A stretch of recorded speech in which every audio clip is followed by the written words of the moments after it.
Hey guys, wanted to go ahead and do a re-review of the Moondrop Blessing 2. This was actually requested in the request box, and we're almost done. I pretty much got almost all of them done. But yeah, I'm going to basically tell you what I think about it today, and to go from there. Alright, so before I go on further, I'm going to go ahead and put some notes on the screen. Please note that whatever is in the notes is a little bit different from the video.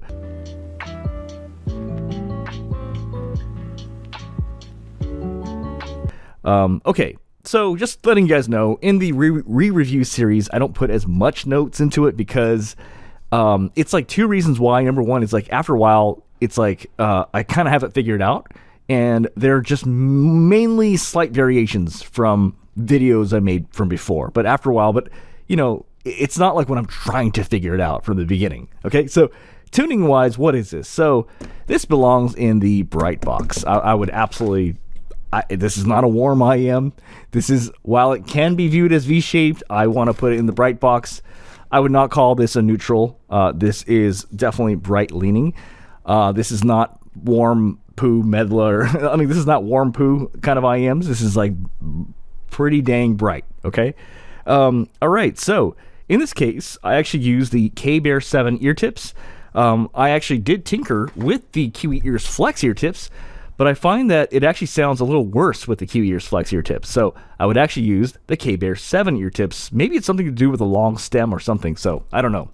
All right, so in terms of bass, I would actually give this a grade of B. It actually is pretty good. I was actually just like, actually genuinely, you know, I thought it'd be a lot worse, but it's actually pretty good. I mean, I was expecting it to be like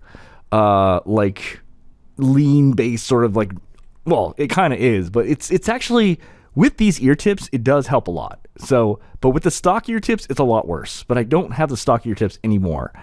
The sub bass is coming off as below correct. It's coming off below correct for me, even with these ear tips. They're a little, it's like, buddy, that doesn't sound right. You need to add a little bit more sub bass on there. You know what I mean? It doesn't sound correct. Female vocals, I'm going to give this a grade of B+. It is very, very good, but just shy of being great. But there's many flashes, little spurts of like, oh, you sound good. You know, I mean, you sound great, but then for the most part, it's like a solid B+. Male vocals, I'm going to give it a grade of B. In general, they sound slightly thin, slightly nasal, but the pitch of their voice sounds correct. Like, they don't sound pitched up or pitched down, but they sound slightly thinner, and they sound slightly, like there's a slight sharpness to their voice as well. But it's not enough where I would say, oh my God, like drop it down to C or like drop it down to near F. Like, no, it's like, you know what it is? My theory is when a lot of music starts coming in, a lot of bass comes in, and then it's just kind of like, you can't hear how thin it is. But when things settle down, you can hear how thin it is. But like when they're singing, like, you know, a cappella, etc. But I would say the vocals here, I'd give it a B.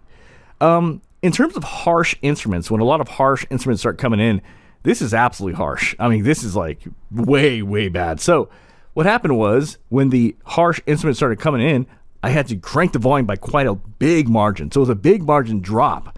And then I was like, okay, well, let's wait for the second time to come in. And then when the second time came in, I had to drop it down again, like a little bit lower. So this is actually not very good at handling harsh instruments, in my opinion.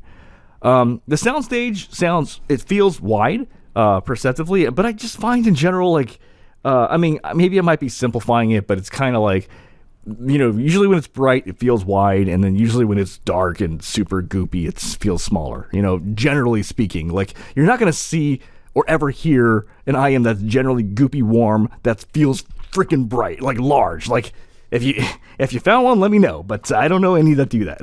But I can name like 50 million IEMs that sound super bright that feel like they're larger, right? So anyway, I'm saying it feels whitish.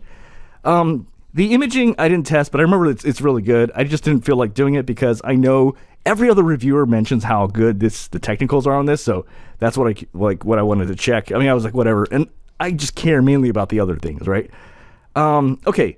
Sibilance is, so at lower volume, actually, this is actually kind of surprising, and I don't remember this, but with the K-Bear 7 ear tips, at regular volume, the sibilance is actually not bad, but I remember it was really bad with the stockier tips. But then when you crank it up, then everything starts going to high, like very high. So watch out. Basically, it gets really bad, like basically multiple highs, and there's even one that reaches near painful. So this gets spicy very fast if you crank up the volume a bit. The comfort on these is actually, this IM, at least I have a smaller set of ears, this IM in comfort, you do get used to it over time. So I've had this for like, damn, has it been like so many years now? I bought it when it first came out. It's probably been like 6 years now, right? Because I think that's when they released it. Anyway, this IM is basically just it over time it gets more comfortable, but it's not like some IMs where it never gets comfortable. Like Critical Dusk never gets comfortable for me. That thing is just way too damn big. But this actually gets comfortable. So that's the Blessing 3 Blessing 2 in a nutshell. All right, well, you guys have a great day. Okay, bye.